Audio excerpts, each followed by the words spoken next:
These are my top tips for driving a scooter in Bali. Tip 1. Always be on the lookout. People drive wherever they want in Bali. Look out for drivers passing on both the left and right and on the wrong side of the road. You also need to be on the lookout for taillights, brake lights, and turn signals not working or not being used, which is extremely common.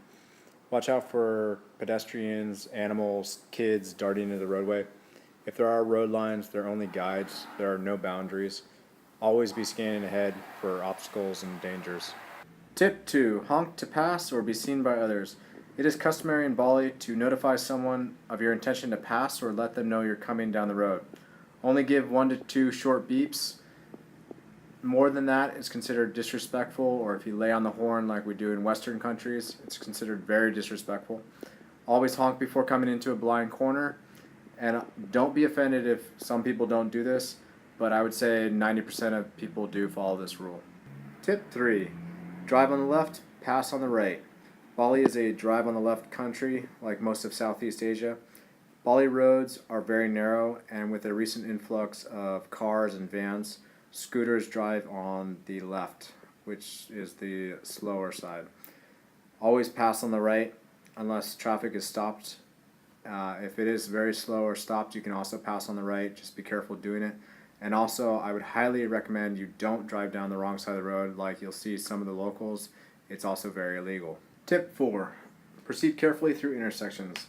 There are often no stop signs or signal lights, and don't expect people to stop or let you in.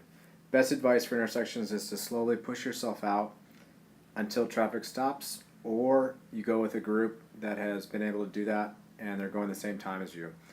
Remember to look always right first, because that's the first people that are going to hit you, but always look both ways multiple times because people come out of nowhere through intersections. It's chaotic at times, but it seems to work. My 5th and final tip is wearing a helmet. Now this sounds straightforward and simple, but it's very tempting to drive without it. You'll see a lot of locals not driving with a helmet. The fine is very, very cheap, but it is not worth it in the long run. You always want to wear a helmet, especially if you're not used to driving in Bali. It's a quick way to go to the hospital or end up in a body bag. Even if you're used to driving a scooter or have prior motorcycle experience, it's always good to follow these rules and make sure that you learn how to drive like they do before you push anything. And just be careful. This is your holiday. You want to enjoy it and not injure yourself or others. I hope you enjoyed this video and find these tips useful. Don't forget to give it a thumbs up and subscribe.